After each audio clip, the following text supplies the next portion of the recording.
El riesgo de crédito, también llamado de insolvencia o de default, es el riesgo de una pérdida económica como consecuencia de que una de las partes contratantes deje de cumplir con sus obligaciones y produzca en la otra parte una pérdida financiera. Existen dos grandes grupos de riesgo de crédito en un banco que dependen directamente de la contrapartida. El riesgo de crédito minorista es aquel riesgo que se origina mayoritariamente a la actividad de financiación a personas físicas y pequeñas y medianas entidades. Y el riesgo de crédito mayorista es el riesgo un poco más complejo que incluye el riesgo de contrapartida, que puede venir de actividades de financiación como pueden ser un repo. Las formas de riesgo de crédito son tres. El riesgo de default es la probabilidad de que un emisor de un bono no sea capaz de pagar los intereses contraídos o devolver el valor nominal de la deuda en los correspondientes vencimientos. Se deben de considerar algunas situaciones como podemos mencionar la quiebra, la moratoria, el impago, el vencimiento o el exigible. Existen factores que influyen en este riesgo, como puede ser el valor de crédito, que a mayor volumen de crédito mayores serán las pérdidas por los mismos. Las políticas de crédito, cuanto más agresivo es la política crediticia, mayor es el riesgo crediticio. Y la mezcla de créditos, cuanta más concentración crediticia existe por empresas o sectores, mayor es el riesgo que se está asumiendo. El riesgo de rebaja crediticia es la posibilidad de que una agencia de calificación haga una rebaja en la calidad crediticia de ese activo o de ese emisor. Y el riesgo de spread de crédito es el riesgo que mide un aumento en la rentabilidad del activo de referencia respecto a la rentabilidad de un activo libre de riesgo con un vencimiento parecido. Elementos de medición del riesgo de crédito. Existen 5 factores que se deben tomar en cuenta al medir el riesgo. La probabilidad de incumplimiento es la medida de qué tan probable es que un acreditado deje de incumplir con sus obligaciones contractuales. Su mínimo valor es 0, que indica es imposible que incumpla con sus obligaciones, y 1, que es el valor máximo que es seguro que incumpla. Correlación entre incumplimientos. Mide la dependencia o grado de asociación entre el comportamiento crediticio de los deudores. Concentración de cartera. Significa que hay mucho crédito en pocas manos, lo cual puede ser riesgoso. La concentración se puede dar en muchos sentidos y es más peligrosa cuando se da en segmentos riesgosos de la cartera. Exposición a cada deudor. Es lo que debe el deudor en un momento dado en caso de incumplimiento. La severidad de la pérdida. Esto es lo que pierde el acreedor en caso de incumplimiento del deudor y se mide como una proporción de la exposición.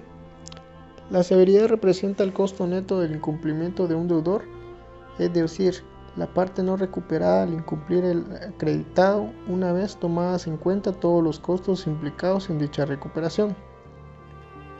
Medidas de riesgo asociadas a una cartera de créditos. La medida de riesgo de un crédito individual es su probabilidad de incumplimiento, al igual que el riesgo de mercado. En el caso de una cartera de créditos, lo que se requiere es encontrar una distribución de probabilidades de las pérdidas y ganancias crediticias.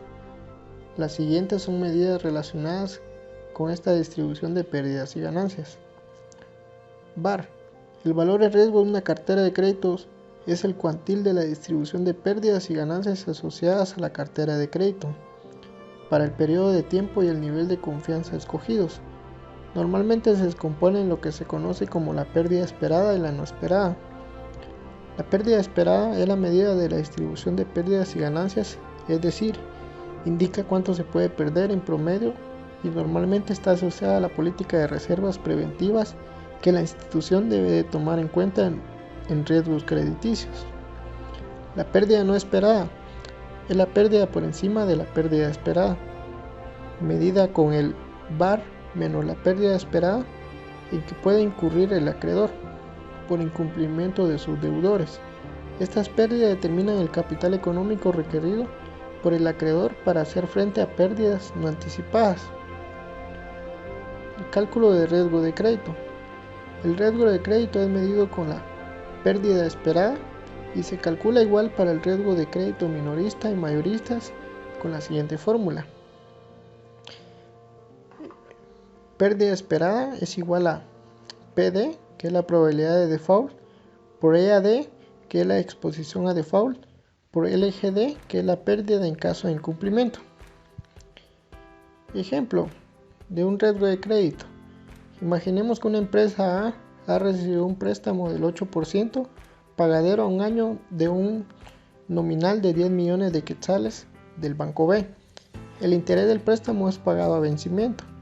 El Departamento de Riesgo del Banco B ha estimado este tipo de empresas, previo estudio de su balance, un 6% a un año de probabilidad de default, asumiendo una recuperabilidad del 40%. Entonces, tenemos PD, que es la probabilidad de default de un 6%, por EAD, una exposición de default, que son los 10 millones de quetzales, es lo que debe el deudor, por LGD, que es la pérdida en caso de incumplimiento, en este caso sería el 60%, porque el Departamento de Riesgo de Bancos asume una recuperabilidad del 40%. Entonces nuestro cálculo sería el 6% por 10 millones por el 60%, nos da un resultado de 360,000 quetzales de pérdida esperada. El tema siguiente pues es la industria bancaria y el riesgo. Es importante mencionar que pues la actividad de la industria bancaria pues en este caso es la mejor que puede estar definida, ¿verdad? Y pues la industria bancaria es la que dedica la mayor parte de sus esfuerzos, ¿verdad? Podemos definir como el banco pues como una máquina de gestión de riesgo. Esto pues es importante mencionar la teoría de una máquina de riesgo. ¿Por qué? Porque recordemos que el banco pues está expuesto a una gran cantidad de riesgos, ¿verdad? Ahora, ¿por qué está expuesto a ello? Porque como toda empresa, ¿verdad? Se dedica básicamente a la búsqueda de rentabilidad, ¿verdad? Entonces cuando el banco viene y busca rentabilidad, obviamente va a encontrarse con los riesgos, ¿verdad? Hablamos de lo que es el riesgo de crédito, que en su caso se va a dividir en dos tipos según el Comité de Basilea, que está el riesgo de insolvencia y el riesgo país. Hablamos del riesgo de insolvencia como la incapacidad de atender el pago de sus obligaciones, es decir, que la persona que tiene una deuda no pueda cumplir en ese caso con sus obligaciones, ¿verdad? Y el riesgo país, que básicamente pues está provocado por el grado de solvencia, obviamente de insolvencia. En sí, el riesgo de crédito pues en la regulación de capital pues es una de las principales características del sector financiero, que en su caso es un alto grado de regulación. Es importante mencionar que la finalidad de una regulación pues obviamente es el buen funcionamiento del sistema y la limitación de la crisis, ¿verdad? Que en su caso puede afectar hasta el nivel país. Está el método estándar y en los métodos basados en modelos internos. El estándar que viene y dice que el banco va a asignar una ponderación de riesgo para cada uno de sus activos y operación fuera de balance y genera, dice, un total de activos ponderados por riesgos, diferente al otro riesgo que es los métodos basados en modelos internos, que las iniciales son IRB, que traducido significa pues un enfoque basado en calificación interna, que los bancos en este caso podrán utilizar sus estimaciones internas de la calidad crediticia de sus prestatarios, en este caso para efectos de calcular el riesgo de crédito en sí de sus carteras, ¿verdad? Esto a través de estándar. Vamos a continuar con la resolución de la Junta Monetaria, que fue emitida el 4 de mayo del 2005. En el título número 1 tenemos las disposiciones generales, que el presente reglamento tiene por objeto normar aspectos que deben observar los bancos, las entidades fuera de plaza offshore y las empresas de un grupo financiero que otorguen financiamiento. Entonces, este reglamento tiene como normativa, ¿verdad?, que los bancos y las empresas que otorguen financiamiento deben de evaluar sus activos, sus operaciones contingentes y otros instrumentos financieros que impliquen o que estén expuestos a riesgo de crédito, ¿verdad? En el título número 2 tenemos el proceso crediticio, el manual de crédito, en el artículo 6, evaluación de solicitantes empresariales mayores y menores empresariales, artículo 9, la aprobación, en qué momento se deben de aprobar las políticas establecidas. En el artículo número 8, la estructuración del crédito del activo crediticio, que son cómo se deben estructurar los activos crediticios, qué se debe incluir, el monto del activo crediticio, el programa de desembolso, forma de pago de capital, el periodo de gracia, la tasa de interés, el plazo del crédito, entre otros, ¿verdad? Vamos a continuar con el título número 3, que es la información mínima de los solicitantes de financiamiento de crédito. y la información general de personas jurídicas, que es el artículo 14, respecto de los solicitantes de operaciones que den lugar a activos crediticios y de los deudores que sean personas jurídicas. Las instituciones deberán obtener información y documentación siguiente: en los datos generales, la solicitud financiada firmada por funcionario responsable, la fotocopia de financiamiento firmado, la fotocopia de patente de comercio de empresa y de sociedad, la fotocopia de nombramiento de representante legal debidamente inscrito en el registro correspondiente, referencias bancarias y comerciales. Y también tenemos en información de las garantías en el capítulo número 3, artículo 22, información relativa de las garantías. En el caso de activos crediticios con garantías reales, las instituciones deberán mantener la documentación siguiente: certificado de registro general de la propiedad, fotocopia de las tarifas, informe de inspección de las garantías, avalúo e información de las actualizaciones de avalúo. Evaluación de activos crediticios. En su artículo 24 encontraremos la periodicidad que indica que las instituciones deberán de evaluar todos sus activos 4 veces al año con saldos referidos al cierre de los meses de marzo, junio, septiembre, y los resultados deberán ser informados en la Superintendencia de Bancos en los formatos y medios que ésta indique dentro de los primeros 10 días de los meses de mayo, agosto, noviembre y febrero respectivamente. En su artículo 25, revisiones, encontraremos que la Superintendencia de Bancos podrá en cualquier momento revisar los resultados de la evaluación de los activos crediticios.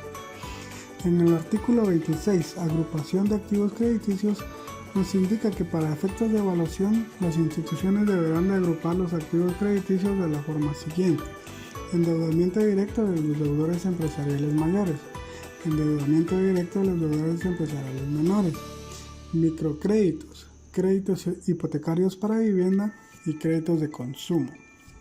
También nos menciona sobre los tipos de categorías y los criterios de clasificación de los clientes.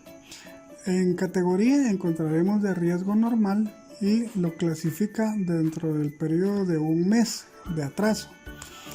Y también categoría B dentro del riesgo superior al normal y la clasificación de hasta 3 meses de atraso. Categoría C con pérdidas esperadas y clasificación de hasta 6 meses de atraso. Categoría D con pérdidas significativas esperadas y su clasificación de hasta 12 meses de atraso. Categoría E de alto riesgo de recuperabilidad y su clasificación de hasta más de 12 meses de atraso. Para estos riesgos también tendremos que tomar en cuenta la constitución de reservas o provisiones, y nos indica que las instituciones deben de aplicar al saldo base de cada activo crediticio de acuerdo a la categoría que estén, según los siguientes porcentajes mínimos en las provisiones específicas que menciona el cuadro. Categoría A 0%, B 5%, C 20%, D 50% y E el 100% del porcentaje de la provisión para dichas deudas. Dentro de los aspectos mínimos del reporte del análisis de capacidad de pago de los deudores para personas jurídicas tenemos que sea aplicable, que sean fuentes generadoras de recursos, que tengan principales productos o servicios, los ciclos del negocio, precios externos, tipos de cambio, tasas de interés y otros que estimen la institución, las variaciones del flujo de fondos proyectado con lo ejecutado mientras presenten saldo de los activos crediticios y los indicadores de liquidez, solvencia, endeudamiento, rentabilidad del deudor, incluyendo análisis sobre los niveles de inventarios y la naturaleza y la rotación de las cuentas por cobrar y por pagar. A las personas individuales se evaluará la información y el flujo de fondos que se les requiere como parte del reglamento para la administración del riesgo de crédito, además de la evaluación de su liquidez, solvencia y endeudamiento, así como las conclusiones del análisis efectuado.